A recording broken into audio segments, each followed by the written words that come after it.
Hi guys, so I thought some guided practice with correcting sentence structures errors would be a good idea. Giving you a lot of high-level information, but this is one of those things that you really practice to get better at. You have to be able to see what the sentence looks like when it's correct, to be able to identify the error in the easiest way possible. And a lot of times you'll find that even in media, like on newspaper articles online and stuff, some of these errors pass through. So that can make it really confusing about when it's correct and when it's not. And also, it's one of those things where you kind of want to practice doing it. I could have assigned you a ton of grammar exercises and given you points for that, but I figured you guys would probably prefer it this way. Since you're already doing the composition connect and you're already correcting some of them in the quizzes, that it would be easier to do this. So we're going to go ahead and we're going to show you how this works. I kind of went through most of this. Errors in sentence structure are by far the most common ones in writing, but they take a lot longer for students and people to master correcting than a lot of other errors. Normally we do this together as a class, like we dedicate 1 or 2 days to actually kind of working through them. But we can't do that because this is an online class. So we're using this video as a chance for you to kind of get some guided practice correcting certain types of errors. So I'm going to put a sentence on a slide. I want you to write down the sentence on a sheet of paper. For each sentence, decide whether it's correct, fused, run-on, comma splice, or fragment. If it's incorrect, fix the sentence on your paper, and then I'll tell you the answer on the next slide. For the sake of efficiency, I'm probably not going to hold for a minute or so after, for each slide. So you just press pause on your end when you're writing down the sentence and correcting it. So a couple things I want to go back over. I know you've heard me say these things a lot by now, but they're really important to reinforce. An independent clause must have a subject, a predicate, verb, and form a complete thought. All sentences must have at least one independent clause, and 2 independent clauses can be separated by a comma and a coordinating conjunction, one of the fanboys, a semicolon, a connecting word such as a subordinating conjunction, or a period. A fused sentence is 2 independent clauses with no punctuation in between them.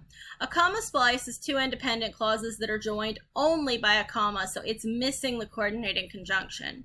A run-on is 2 independent clauses joined only by a coordinating conjunction, one of the fanboys, so it's missing the comma. And a fragment is anything with a period at the end that is punctuated as a sentence and isn't actually a sentence. Normally, it's a dependent clause, or it's one of those non-essential elements that we talked about in the last presentation. So let's play. Sentence 1, because I wanted dinner. So go ahead and press pause and write down your sentence and tell me, and then figure out what you think it is. And I'm going to go ahead and move on. It's a fragment, and the correction is to connect it to another sentence or to remove the subordinating conjunction. So you could say, because I wanted dinner, comma, I ate, or you could just take out the subordinating conjunction, because I wanted dinner, period. Sentence 2, Jane was nervous about the test she didn't study the night before. Go ahead and press pause and write it down, then move on when you're ready. But I'm going to go ahead and move on now. Sentence 2, the error is a fused sentence. There are a few ways to correct it. You can put a period between the 2 independent clauses. Jane was nervous about the test, period. She didn't study the night before, period. You could also join it with a semicolon. Jane was nervous about the test, semicolon, she didn't study the night before. Or with a comma and a coordinating conjunction. Jane was nervous about the test, for she didn't study the night before. Or with a subordinating conjunction. Jane was nervous about the test because she didn't study the night before. In this case, the one that's going to fit best is probably this last one, but any of these are grammatically correct. So sentence 3, Bob feared that he would get sick, so he wore a mask. So go ahead, pause it, write down the sentence, and write down what you think that the type of error in correction is, and I'm going to move on. The error is a run-on, and the correction is to place a comma before the coordinating conjunction. That's the easiest correction. Bob feared that he would get sick, comma, so he wore a mask, period. But the options for sentence 2, they also work here, but they're not going to be as effective. So this is probably the easiest and most effective when you have the coordinating conjunction already for run-ons. Sentence 4, I want to get better at guitar. I need to practice every day. Right?